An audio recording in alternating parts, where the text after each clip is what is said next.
చూసారు కదా డాండ్రఫ్ ఎట్లా ఉందో. ఇది వచ్చేసి డై డాండ్రఫ్ తినది. ఇది వచ్చేసి హై ఫ్రీక్వెన్సీ మిషన్. సో దీంతో ఏంటంటే మనకి ఫంగల్ డాండ్రఫ్ ఉన్నప్పుడు స్పెషల్గా ఫంగల్ లాగా ఫామ్ అయి ఉంటుంది కదా డాండ్రఫ్, రూట్కి ఒకటి అప్లై చేసుకుంటాం. యాంటీ డాండ్రఫ్ యాంపిల్ ఇది, అందుకోసం యాంటీ డాండ్రఫ్ మాత్రం అది అవాయిడ్ చేస్తాం. చూసారా యాంటీ డాండ్రఫ్ హెయిర్ స్పా అయిన తర్వాత స్కాల్ప్ క్లియర్ అయింది. ఇవాళ క్లాస్ హెయిర్ స్పా గురించి మనం చూసారు కదా డాండ్రఫ్ ఎట్లా ఉందో. ఇది వచ్చేసి డై డాండ్రఫ్ తినది. సో దీనికి మనం స్క్రబ్బింగ్ చేసి దాని తర్వాత హై ఫ్రీక్వెన్సీ చేసి మాస్క్ యూజ్ చేద్దాం. క్లియర్ అయిన తర్వాత ఎలా ఉందో చూద్దాం. ఇది వచ్చేసి హై ఫ్రీక్వెన్సీ మిషన్. సో దీంతో ఏంటంటే మనకి ఫంగల్ లాగా ఫామ్ అయి ఉంటుంది కదా డాండ్రఫ్, అది మొత్తం రిమూవ్ అవుతుంది అనమాట. రూట్కి టచ్ చేయాలి, టచ్ చేయకపోతే రాదు. ఓకేనా, కంపల్సరీ రూట్కి టచ్ చేసుకుంటూనే చేయాలి, టచ్ చేయకుండా అయితే చేయదు. ఇది వచ్చేసి సెక్షన్ బై సెక్షన్ తీసుకుంటూ అప్లై చేసుకుంటూ అప్లై కాదు కోమింగ్ చేసుకుంటూ రావాలి. సేమ్ అదే యాంగిల్లో చేసుకుంటూ వస్తాం కిందికి. స్కాల్ప్కి మధ్యలో హెయిర్కి గ్యాప్ ఉంటుంది కదా, ఆ హెయిర్ పైన మాత్రం ఉండొద్దు, క్లియర్గా స్కాల్ప్కి టచ్ చేయాలి. స్కాల్ప్కి మధ్యలో హెయిర్ ఉంటుంది కదా, ఇట్లా మాత్రం యూజ్ చేయొద్దు, ఎందుకంటే హెయిర్కి టచ్ అయి ఉంటుంది, స్కాల్ప్కి టచ్ అయి ఉంటుంది.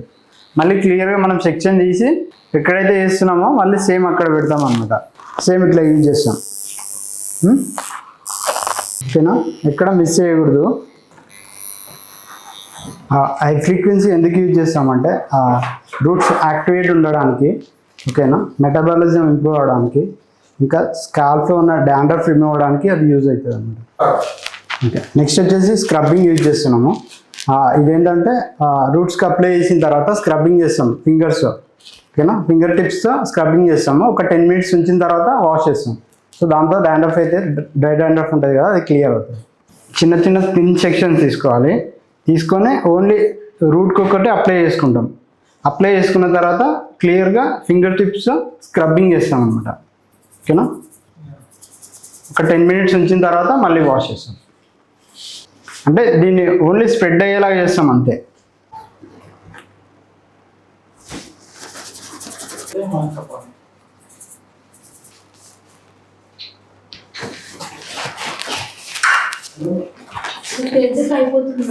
కొంచెం స్ప్రెడ్ చేస్తాం.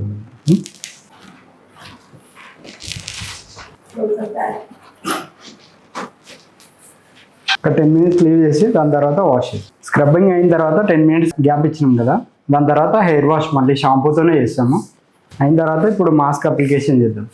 నెక్స్ట్ మాస్క్ తీసుకొని మాస్క్లోకి యాంటీ డాండ్రఫ్ యాంపిల్ ఇది, ఓకేనా, యాంపిల్ని ఇది ఇందులోనే యాడ్ చేసి మిక్స్ చేస్తాం. మిక్స్ చేసిన తర్వాత స్కాల్ప్ టు హెయిర్ కూడా అప్లికేషన్ స్టార్ట్ చేస్తాం. యాంపిల్ మిక్స్ చేస్తున్నాం మాస్క్లో. నార్మల్గా జనరల్గా యాంటీ డాండ్రఫ్ హెయిర్ స్పా చేస్తున్నప్పుడు స్టీమ్ యూజ్ చేస్తామా లేదా? యూజ్ చేయం. ఎందుకు యూజ్ చేయమనంటే హాట్ వాటర్ కానీ తర్వాత ఏదైనా హీట్ ఉన్నది ఏది యూజ్ చేయకూడదు స్కాల్ప్కి, డాండ్రఫ్ ఉన్నప్పుడు స్పెషల్గా. ఎందుకనంటే ఆల్రెడీ ఇది ఏంటంటే డ్రై అయిపోయి ఉంటుంది స్కాల్ప్. మళ్ళీ మనం హీట్ ఇచ్చినప్పుడు ఏంటంటే ఇంకా డిహైడ్రేట్ అవుతుంది, స్కాల్ప్లో డిహైడ్రేట్ అయ్యి ఇంకా ఎక్కువ అవుతుంది అనమాట. దానికోసం అని చెప్పేసి హీట్ ఉన్నటివి వాటర్ కానీ ఇట్లాంటివి ఏమి యూజ్ చేయమన్నమాట స్కాల్ప్కి. సో స్టీమ్ కూడా అంతే కదా, హీట్ వస్తుంది కదా దాంట్లో నుంచి, అందుకోసం యాంటీ డాండ్రఫ్ మాత్రం అది అవాయిడ్ చేస్తాం. హెయిర్ ఫాల్కి పెడతాము, జనరల్గా నర్సింగ్ హెయిర్ స్పాకి కూడా యూజ్ చేస్తాం. డాండ్రఫ్ హెయిర్ స్పాకి యూజ్ చేయం. బ్లో డ్రై పెట్టవచ్చు, అది హెయిర్కి పెడతాం కదా, మనం స్కాల్ప్కి చేయం. నెక్స్ట్ 4 major సెక్షన్స్ తీసుకుంటాం. ఓకే, సెక్షన్ వైజ్గా అప్లై చేసుకుంటూ వస్తాం. మాస్క్ అప్లికేషన్ స్టార్ట్ చేస్తున్నాము. ఇంతే థిన్ సెక్షన్స్ తీసుకుంటూ అప్లై చేయాలి. ఓకేనా, స్కాల్ప్కి విత్ హెయిర్కి కూడా. ఓకేనా,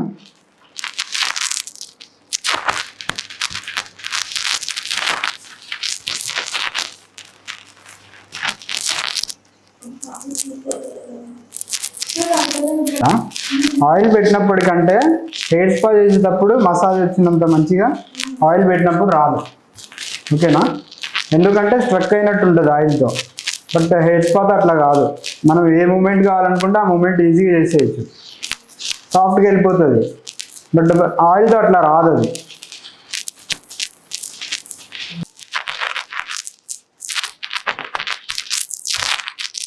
ఎందుకంటే ఇది కలర్కి చాలా యూజ్ అవుతుంది ఇట్లా అప్లికేషన్ చేయడం. బిగినర్ హెయిర్ స్పా చేస్తుంటారు కదా, అంత ఈజీ ఉండదు. బ్రష్ జారిపోతుంటుంది, సెక్షన్ క్లిప్స్ కూడా అంతే. ఎందుకంటే ప్రోడక్ట్ చాలా సాఫ్ట్గా ఉంటుంది, అది ఇంత ఈజీగా చేయడం టాస్క్ అనిపిస్తుంది కొంచెం సేపు. అలవాటు అయిన వరకు అంతే.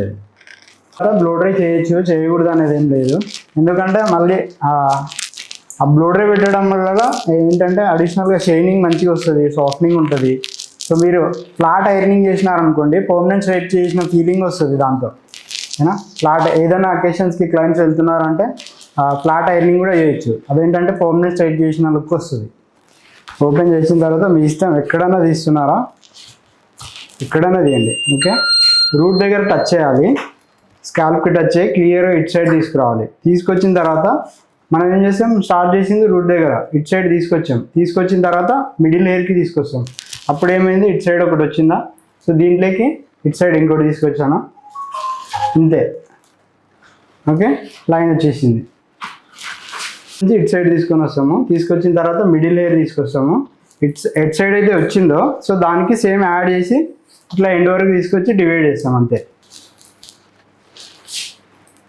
ఫస్ట్ అయితే మొత్తం మాస్క్ అప్లికేషన్ అయింది కదా, ఇప్పుడు స్ప్రెడ్ చేసుకుంటాం మొత్తం మాస్క్, మొత్తం రూట్స్కి అయిందా లేదా అని చెప్పి. సెక్షన్ బై సెక్షన్ చేసినాం కదా, మొత్తం ఎండ్ వచ్చో ఎండకపోవచ్చు. ఏనా ర్యాండమ్గా కొంచెం అప్లికేషన్ స్టార్ట్ చేస్తాం మొత్తం. ఇప్పుడు ఒక హ్యాండ్తో సపోర్ట్ తీసుకొని ఇంకొక హ్యాండ్తో సర్కిల్ చేసుకుంటూ వెళ్తాము. హెడ్ మసాజ్లో ఫస్ట్ స్టెప్ ఇక్కడ నెక్ దగ్గర నుంచి స్టార్ట్ చేస్తాం. ఇది సపోర్ట్ తీసుకుంటాం, సర్కిల్ చేసుకుంటాం. ఓకే, కింద నుంచి పైకి.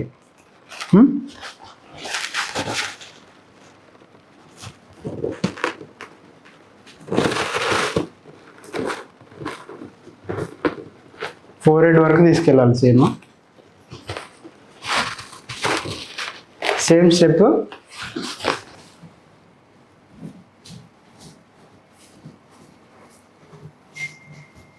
ఓకేనా, ఒక్కొక్క స్టెప్ 2 టైమ్స్ వేస్తాం. ఇప్పుడు అయిపోయింది కదా, వెంటనే వదిలేయం, మళ్ళీ సేమ్ స్టెప్, మళ్ళీ కింద నుంచి మళ్ళీ స్టార్ట్ అవుతుంది. అయిపోయిందా, సేమ్ ఇప్పుడు 2 హ్యాండ్స్తో సేమ్ స్టెప్ని 2 హ్యాండ్స్తో చేస్తాం ఒకేసారికి. కొంచెం కనిపిస్తుంది అందరికీ, సేమ్ స్టెప్. మళ్ళీ ఫాస్ట్గా చేయకూడదు, స్లో చేయాలి.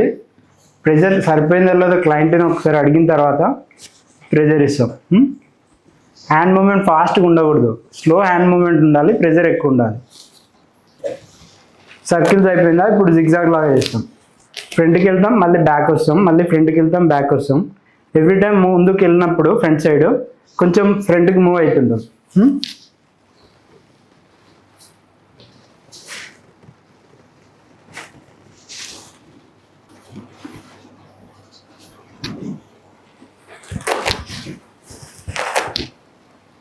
సైడ్కి సైడ్ ఉన్న హెయిర్ని డైవర్ట్ చేస్తాం ఫ్రంట్ సైడ్కి.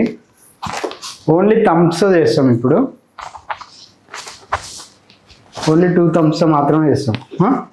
ఓకేనా, హెడ్ని పట్టుకోవాలి మంచిగా. ఏంటంటే మనం ప్రెజర్ పెట్టేటప్పుడు వెయిట్ మొత్తం వాళ్ళ హెడ్ పైన పడకూడదు, ఇట్లా వెళ్ళిపోకూడదు. వాళ్ళు క్లియర్గా స్కాల్ప్కి టచ్ అవ్వాలి హ్యాండ్, ఫింగర్స్. హెయిర్ అడ్డొచ్చినాయి అనుకోండి, మళ్ళీ ఓపెన్ చేయండి.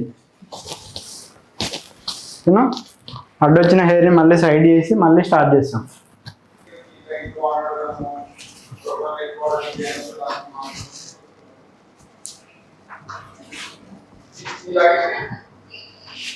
నెక్స్ట్ ఫోర్ హెడ్ పైన చేస్తాం ప్రెజర్ పాయింట్. ఓకేనా, ఇక్కడ ఇయర్ పై నుంచి స్టార్ట్ చేస్తాం. ఈ 2 ఫింగర్స్ వాడతాము. మొత్తం ఫ్రంట్కి వస్తుంది, బట్ కాకపోతే 2 ఫింగర్స్ మాత్రమే ప్రెజర్ ఇస్తాం. ఓకే, ఇక్కడ మళ్ళీ సేమ్ రిపీట్. వెనక్కి ఇయర్ లోపలికి ప్రెజర్. అనిపిస్తుందా?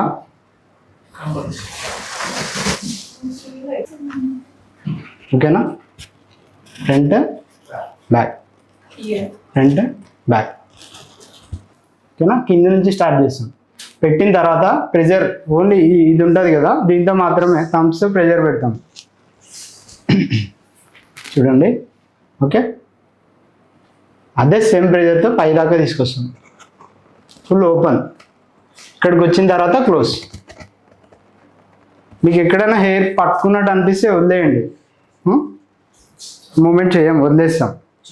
Pressure pressure, okay. ఫ్రంట్ వరకు పైకి తీసుకెళ్తాం. సేమ్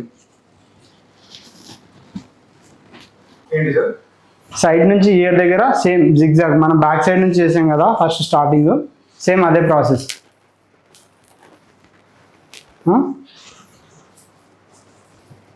సేమ్ ఇయర్ దగ్గర ఫ్రంట్కి, ఓకే. అయిపోయింది హెడ్ అయితే. తర్వాత నెక్ మసాజ్ చేస్తాం కొంచెం, మొత్తం ఒకసారి రౌండ్ అప్ చేసి సర్కిల్ చేస్తాం. ఫినిషింగ్ కావాలి. ప్రాసెస్ జరుగుతున్నప్పుడు అయితే హ్యాండ్ గ్యాప్ ఇవ్వద్దు ఎక్కువసేపు, ఓకేనా. హ్యాండ్ టచ్ అవుతూనే ఉండాలి. సో జనరల్గా అయితే మసాజ్ అయిన తర్వాత ఇంకా స్టీమ్ పెడతాము. But anti dandruff hair spa చేస్తున్నాం కదా మనం, అందుకోసం అని చెప్పి స్టీమ్ ఏమి ఉండదు ఇంకా. సో ఒక 10 minutes వదిలేసిన తర్వాత హెయిర్ వాష్ చేస్తాం. షాంపూ యూజ్ చేయం, ఇంకా మాస్క్ పెట్టాం కదా అలానే ఉంటుంది ఇంకా.